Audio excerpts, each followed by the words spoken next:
dans les temps. Il y en a un qui s'est rajouté. Mais bon. C'est là,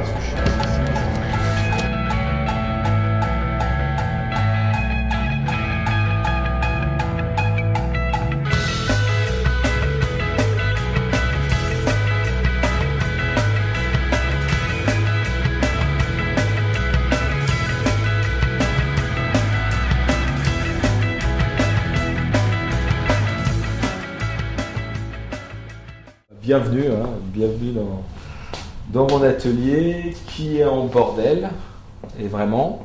Et c'est juste avant de livrer les toiles pour mes deux expos qui vont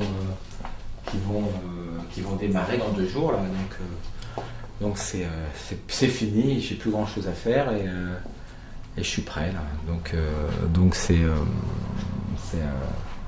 y est, voilà. C'est la série sur Saint-Georges qui sera principalement montré au Musée des Arts et Métiers et un peu chez Magda. Donc c'est vraiment ce dont on parlait là, ce rapport au cinéma, parce que même quand on voit une toile comme ça, je voulais avoir une toile qui ressemble comme à un écran de cinéma, avoir une sorte de, pas dire un 16/9, mais un écran de cinéma, et même le fait de l'encadrer en noir, avoir ces images qui tout de suite rappellent un film d'action un peu avec des effets spéciaux un peu ratés, des choses comme ça, et puis des vrais des vraies images d'Épinal de la culture populaire mondiale, la cheerleaders, un petit photographe de guerre, là je sais pas, c'est une sorte de colonel militaire, quelque chose, une sorte d'esthétique qui est à moi, auquel tout le monde peut se raccrocher par certains endroits. C'est-à-dire que ça peut ressembler à un clip vidéo, comme ça peut ressembler à un film d'action, comme ça peut ressembler à un jeu vidéo. Celle-là qui est un peu dans l'ombre, vraiment le dragon, je le voulais un petit peu comme ce dragon que j'avais vu dans la créature du lagon, un film des années 70 où on avait une bête qui sortait comme ça toute verte. Et je voulais avoir cette sorte de bébête un peu entre un Casimir, comme si c'était un film avec des effets spéciaux qui datent un peu, voilà, avec tout en plastique. C'est la 3e exposition d'artistes contemporains qu'on met en place au Musée des Arts et Métiers. Donc on a monté tout ça hier soir, et donc là, ce soir, c'est le vernissage.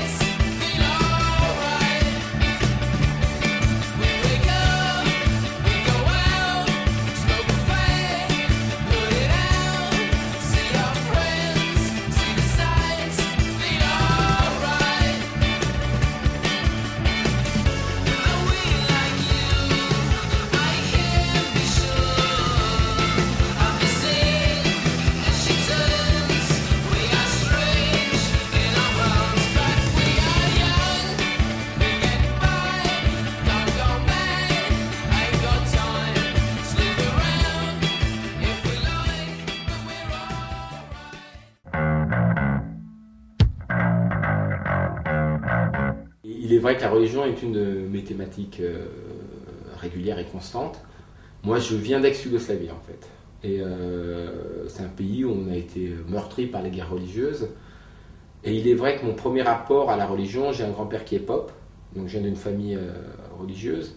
Et en même temps, il était résistant. Donc il y a une sorte de contradiction entre prendre les armes et prêcher. Saint-Georges, il a toujours été représenté un petit peu très beau, avec une armure rutilante, une épée magnifique, en train de tuer un petit lézard ridicule.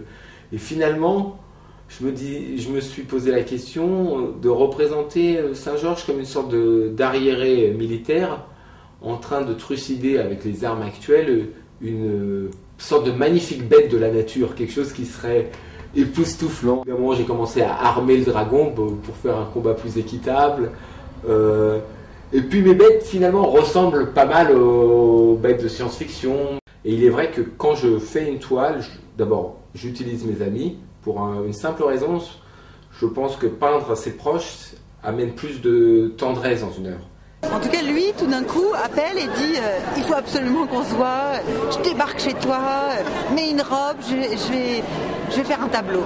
Et donc, ou on y va, ou on accepte, on fait ce qu'il dit, ou sinon, on est fâché.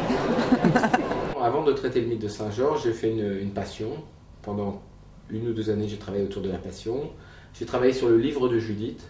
Est-ce que les hommes me poursuivent avec une hache en disant s'il vous plaît tuez-moi? Je tombe sur tous les suicidaires de la Terre en fait. C'est un peu dur, mais ça va, je m'en sors pas mal. C'est marrant, un certain culte du corps, mais qui n'est pas le beau corps, en fait, qui n'est pas non plus la beauté directe. C'est-à-dire que les plupart de personnes que je peins, à part les filles qui sont jolies, et même moi j'ai un trait qui caricature, sont quand même des gens avec des physiques assez atypiques.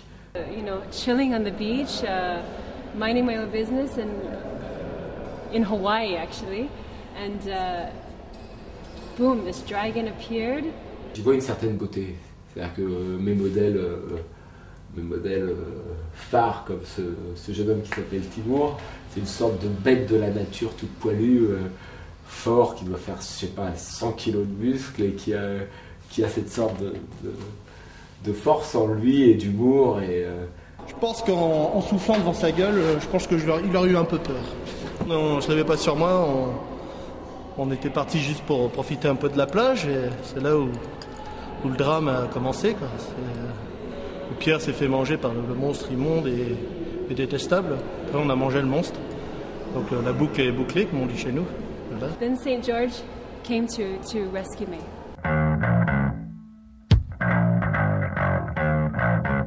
La galeriste Magda Danitz et moi-même avons invité 5 artistes que nous estimons, que moi j'estime être ceux qui me forcent à aller travailler dans la jeune génération et la vieille.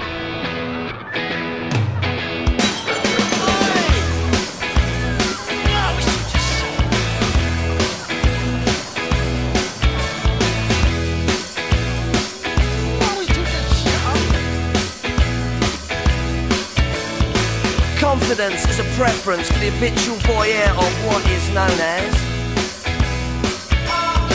A morning suit can be avoided if you take a route straight through what is known as. John Scott Brewer's group, he gets intimidated by the dirty pigeons. They love a bit of him. Who's that gut lord marching? You should cut down on your pork life, mate. Get some exercise. C'est plutôt moi qui suis invité par voilà, Magda Danitz, ma galeriste depuis plus de 5 ans maintenant, et qui a eu le plaisir de répondre à une sorte de demande qui était de se faire se rencontrer 2 générations de peintres sans aucun souci des convenances. Donc cette expo Chase the Dragon, c'était vraiment l'occasion de rentrer dans l'univers de plusieurs peintres et des univers très francs, très directs. Aucun lien à la mode, se défendant d'aucune école. Bravo en tout cas. Défi relevé, vous avez tous bien réussi. L'idée de l'expo en fait c'était vraiment d'avoir un réel dialogue sur qu'est-ce que l'acte de création, quel que soit le style, l'âge, la renommée de l'artiste. Et finalement, quand je dis l'acte de création, c'est le moment où ça sort, un peu ce shoot d'adrénaline. Ouais. Parce que régulièrement, Costa arrive et dit oh, j'ai fait un tableau, il est génial. Il est encore mieux que le précédent, celui-là, il est super.